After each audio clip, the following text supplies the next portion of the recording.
Hello, my beautiful friends. It's Erika here to do the November monthly Divine Feminine reading. This is where we look at the energies of the month and the themes coming up for the Sacred Feminine, what may be going in her favor this month, and also how she may be challenged throughout the energies of the month. So I'm going to start by pulling a major arcana theme for the Sacred Collective Divine Feminine, Sacred Feminine energy for November. And even if you're watching at a time other than November and the title has resonated for you, or you just happen to find yourself here, that is Spirit's way of making these videos timeless, in that there's probably a message in here for you. And the most important thing is that it resonates. So what is the major arcana? Oh, this one wants to come out. Major arcana theme. And we're getting the Hermit card. And this is reflection. So interesting. This is an energy of self-discovery. This is an energy of potentially going inward for the answers, going inward to reflect upon our own selves, the world around us. So it'll be interesting to see how that plays out through the rest of the reading. But let me pull a minor arcana. This one on the Six of Cups. Wow. Okay. So definitely November is shaping up to be a month of love, reflecting on what we want from love, reflecting on our own love of self. I love that the Six of Cups card has two little kids just embracing two little angels with their angel wings. And to me, this is just the innocence and purity of sacred connection and the inner children. I feel like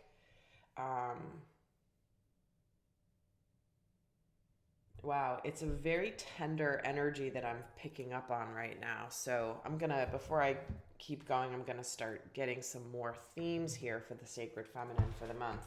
I chose multiple decks here that are specific for feminine energy. I don't know why I felt really drawn to doing that this month, but we will be taking a look at the themes. And also, really quickly, guys, I made my live global activation event series. It's a series of 3 different activations, healing sessions that we do live, global transmissions. And I just detailed that in my last video, but basically I made it available to those of you that want to watch in retrospect.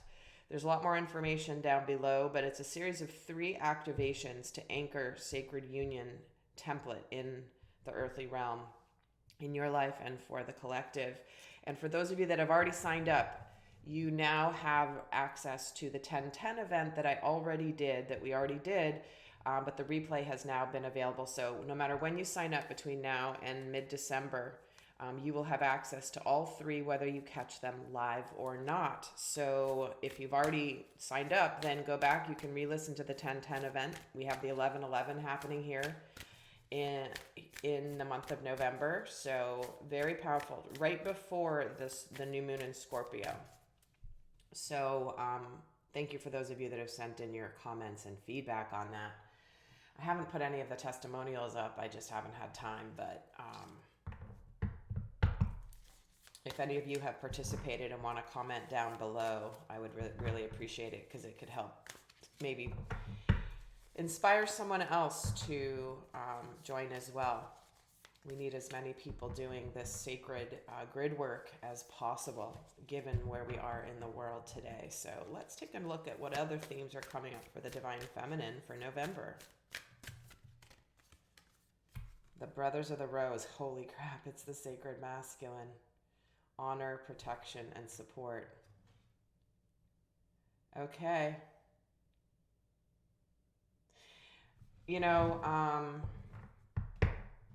November's a powerful month, my friends. I'm going to leave it at that. I'm going to let the cards speak the rest of it.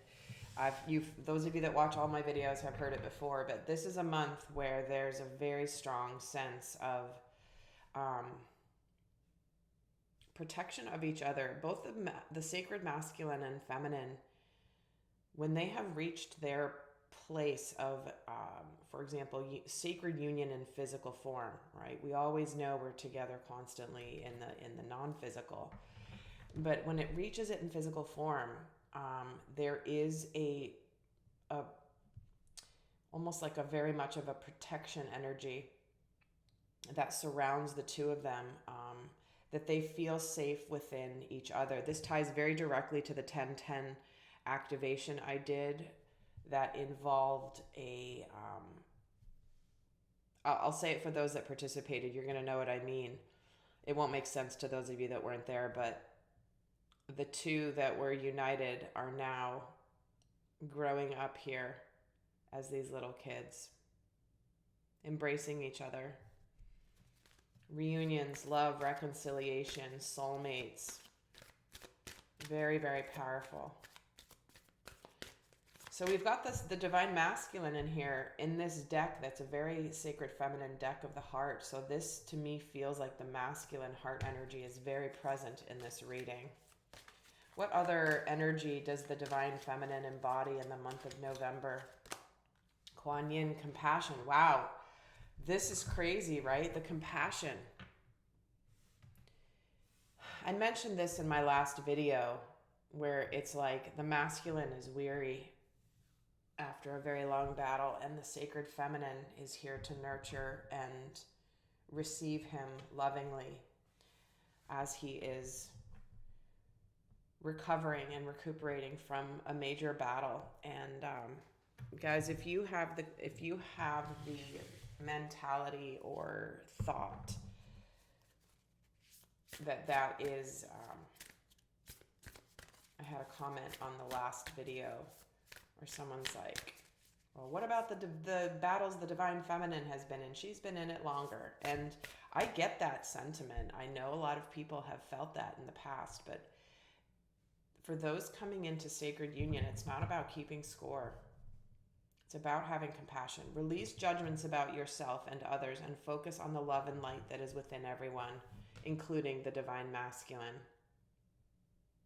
If you see your divine masculine's behavior in the past as just understanding, again, from higher perspective, that his behavior and our own behavior, by the way, everybody, when we act and we do something, that is from our masculine essence. Have you forgiven your own inner masculine energy for times where you behaved in ways you didn't want to behave, or didn't do something that you felt you should do, but then you let fear stop you? If you aren't feeling compassion for your sacred masculine counterpart in the physical form, it's likely an indication that you are not feeling that compassion for self. You won't be able to attract a partner if you are rejecting that side of yourself. So again, gender doesn't matter. Your main polarity doesn't matter. Have you had compassion for your own masculine energy,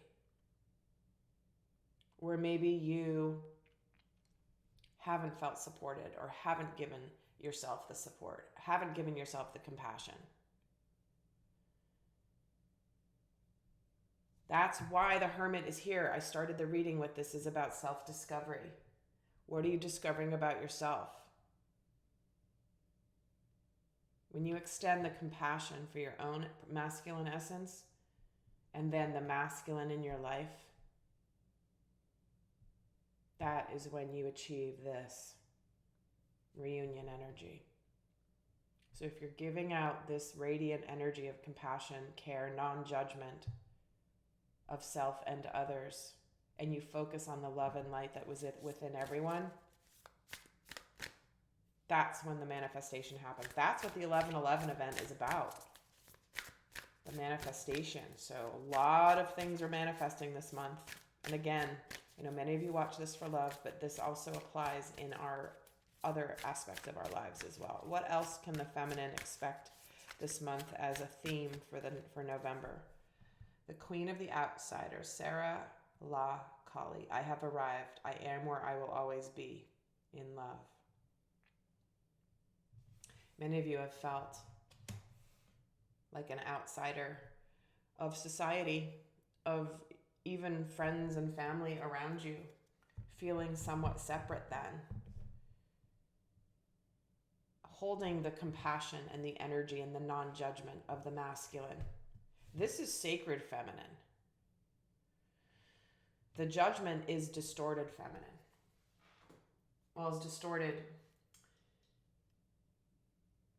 Yeah, it's distorted feminine. The spirit just corrected me because it's distorted feminine, because the feminine energy in all of us is what extends compassion. It's not the masculine essence. It's the feminine essence that is the compassionate energy. And so the distortion of the feminine is judgment and non-compassion. And the judgment one's a hard one to own. But it's a very important, powerful milestone in the journey of self-reflection. So, guys, there will be an extended where I'm going to break down the month, all the monthly energies and what she's learning, what she's thinking, feeling about the masculine and their dynamic this month, how she will be strong this month, and also what her vulnerabilities may be. So to be on the lookout and pay attention so that you do not allow the vulnerabilities to take you down. The link is for the extended is down below. So let's look at what energies are supporting her this month. How will she be supported by the cosmic energies? The Queen of Air, the Queen of Swords, the Hierophant. Wow. Oh my gosh, look at this and this. And the Messenger of Earth. Okay. What I'm getting really strongly here, this is the Page of Pentacles. There's no drama. There's clarity. There's truth. There's also, the Queen of Swords has a lot of, she has a very dry, witty sense of humor, because she's very witty. Like, she's very intellectual, but she also, because she's so smart, she can be very witty. But it's often this very, like, dry kind of energy. And, but what there is here is it's like, this is where she's cutting out anything that doesn't reflect her truth, right? This is making a clean break from things. Spirit is requiring it. And isn't this interesting? These kids have angel wings in this deck. She's got angel wings here. And this is the Hierophant, which typically is a male figure on the card. But in this deck, these are all feminine. This is really interesting. I haven't used this deck in a long time. I love this deck. It's so big, and I usually use so many cards. I often don't bring out my bigger decks because they don't fit on my table when I get going, but there's a reason. And what we have here is we have movement, we have messages, we have communication. This is honest communication that moves something forward in the physical realm. This can be starting something new. This could be information that comes in that moves something forward in the real world. And I'm hearing when she stands in her truth, Spirit will bring forward the progress in the physical realm. When she doesn't tolerate less than in herself and others, this is her spiritual purpose. Standing in the light of truth.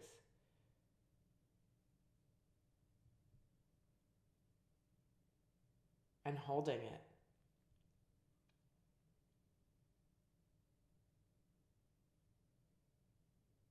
That is when in the physical world things move forward. Let me add to this. What is this Messenger of Earth? The Lover's card. Do you see what I mean? There's movement here. Here's the protection. And I have such the chills that just took over my body. Okay. Guys, this is about the sacred masculine. This is why I love using cards instead of just channeling. Because it reinforces the channel by showing the cards coming up after I've already said it, showing you the imagery. This says sacred masculine, honor, protection, and support. In this card, you probably can't see it, but there's two men praying over a woman who is pregnant, protecting her, supporting her as she is in her sacred feminine essence. The feminine creates. The feminine creates life. You know, physically birthing children, but also creates in the physical world, whether that be a creation of art, of writing, a creation of a beautiful meal that you make for your loved ones, a creation of a beautiful home that feels nurturing and loving to be in. This is about the protection. Look at her. She's cradled in this lion's,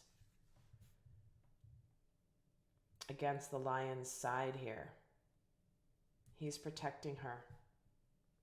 This is the Lovers. The Lovers is the major arcana, which is choice. Choice about love. Don't be surprised this month, Divine Feminine, if you are going and you finally feel the protection of the sacred masculine, that you can finally take a nap. He's protecting her. She can actually relax and rest now. Rest weary, my dear Divine Feminine.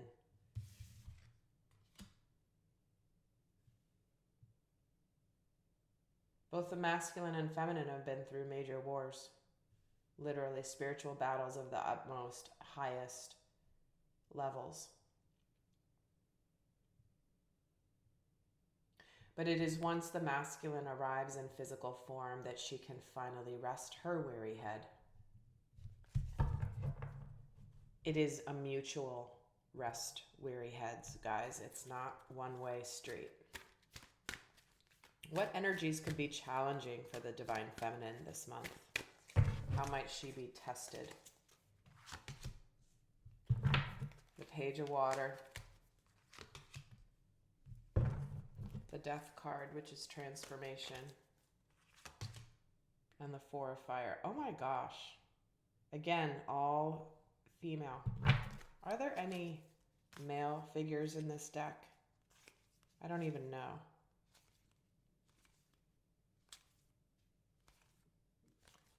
Maybe not. Maybe it's just all feminine in this deck. I didn't even realize that consciously. Oh no, here's the king. The king is the male. He's here. Probably the emperor and all the kings are male. Okay, so there are some in here. Anyway, it doesn't matter. Although it kind of does. Interesting. Here's the Fool card, taking a risk. What could be challenging for her this month is in opening the heart. The Four of Fire, it's the intensity.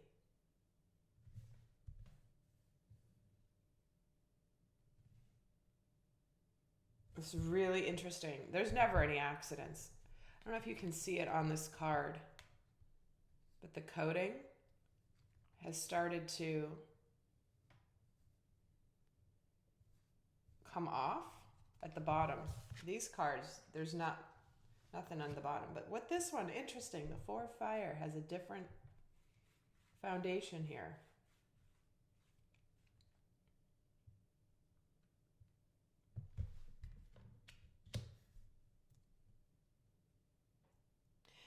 I'm just getting the message that the manifestation is so intense that it can almost be hard to fully open, to speak emotionally. What's supporting her is the Queen of Air, right? That's very logical, that's very thoughtful. But what's challenging is opening her heart with this Page of Water. And here's the little girl. Again, it's a little girl, just like there's a little girl here. And so her inner child may have a hard time really opening her heart. Also potentially communicating emotionally, or also this can connect to the challenge could be in receiving apologies, people making amends, honoring the compassion, releasing the compassion and judgments of others, right? If somebody's coming forward to reconcile with you and there have been past wrongdoings, sorry, I just hit the mic, it may be hard for her to receive the apology, to really trust that this is an incredible transformation. This is the Scorpio energy. Believing in magic. Can this be reborn again? This is the Phoenix energy. Because the Four of Fire, the Four of Wands is something to celebrate. That's where your hard work pays off. I'm going to add to this here.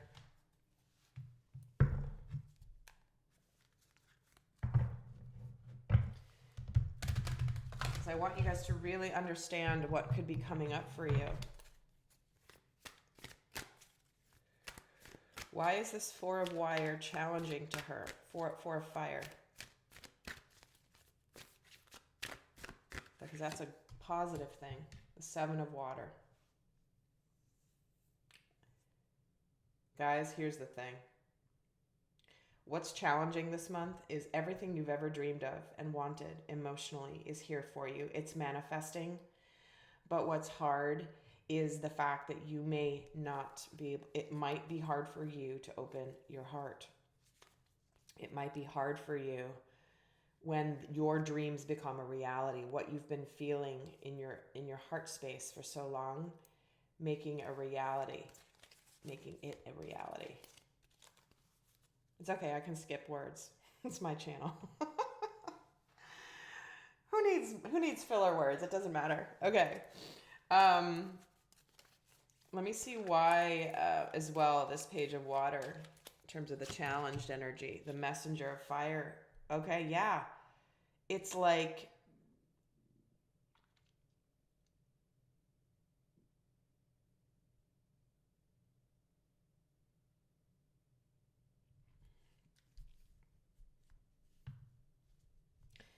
it's fire and water, guys. I was just thinking the Messenger of Earth is actually the Knight of Pentacles, but it doesn't matter. It's just one more progression from the page Messenger of the Knights in this deck. But it carries the same energy of the page, which is typically the Messenger.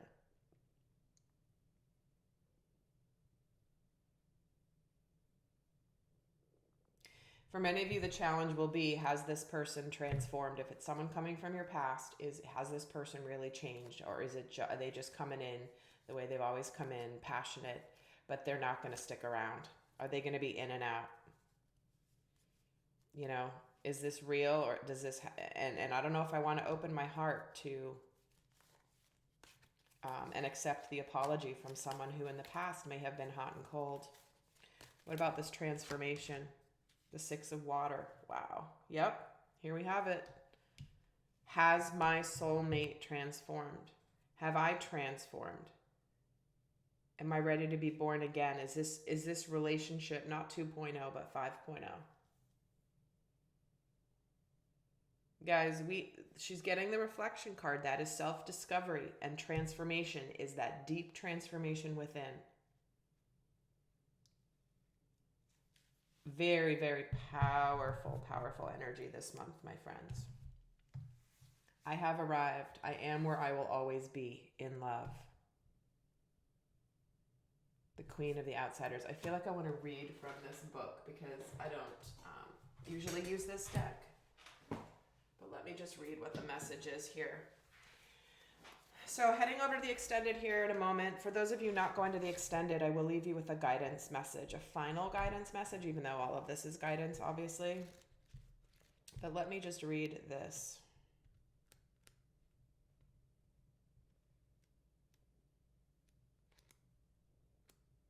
Okay, they're not in alphabetical order. I hate when that happens, guys. Sorry about that. What page is she on? There we go, 210. Oh, 210, page number 210, the partnership and the new beginning at the 0 point. Can't make this up if you tried. All right, the message of this card is Sarah La Kali is the symbol of the love that endures, the love that never dies. There are three main legends that surround Saint Sarah. First, she is known as a charitable noblewoman who collected alms for the poor in Sainte-Marie de la Mer in the south of France at the beginning of the 1st century. She had a vision that the female saints who were present at Jesus' death would arrive on their shores, and when they did, around the year 42, Saint Sarah was the first to lovingly welcome them with open arms. The golden legend from the 13th century says that Saint Sarah arrived with the three Marys, Mary Magdalene, Mother Mary, and Mary of Bethany, as one of their slaves. She was said to be an Egyptian, very beautiful, and endowed with healing powers. Wow. Oh, I just got the chills. Very healing month. The third legend is that Saint Sarah is the daughter of Mary Magdalene and Jesus Christ. During the persecution of the early Christians, it's believed that Mary Magdalene fled with young Sarah, Jesus' mother, and Mary of Bethany to the south of France. There, she raised Sarah and continued her ministry of love, becoming what Christ referred to as true human beings, meaning both fully human and fully divine. Oh my word, my friends. She is known as the Queen of the Outsiders. She is the beloved patron saint of the Romani people. She is carried from her crypt in the cathedral to the sea on horseback every May 4th by thousands of Romani who gather annually to celebrate her. There is an ancient chest in St. Sarah's Cathedral that contains the relics of the three Marys. St. Sarah represents the spiritual tenets of the Camargue cross. Camargue cross. I don't know the name. Sorry if I'm mispronouncing it. Faith and hope, but above all, love. There's a reason I needed to read all of that because of the resonance for many of you regarding your spiritual journey. So it says, when your soul selects her card, no matter who you are or where you are, St. Sarah's love is the kind that reaches you. There's nothing you need to perfect or prove. There's nothing you need to wait to become. There's only the deep, abiding truth that love is not outside of you. You are never an outsider to love because you are love. St. Sarah is the ultimate love card, the one that whispers what you've always known, that love is our true purpose and our only true home. Love is where we will all arrive, no matter how persecuted, how lonely, how outcast we might feel, no matter how long it has been since we've felt loved. St. Sarah is the healing that comes when we embody love again. She is here to welcome us back to the singular destination that we actually never left. Home is only ever as far as we allow ourselves to be separate from the space of our own heart. Enter the heart. Ask to experience love, true love, and let it fill your head. Oh, let it fill you head to soul. I don't even want to take a guidance card because to me that is the guidance, guys. It's too beautiful and too poignant. I think that is how I will wrap up the reading for the month. I hope some of you join me over in the extended, where I'm going to go more in depth, but this is a very, very powerful time, my friends, my beautiful, powerful friends. I have not yet done the Divine Masculines monthly reading. I normally kind of ask Spirit to show me which one I was going to do first, and obviously I was meant to do this one first. I send you so much love. I'll see some of you over in the extended.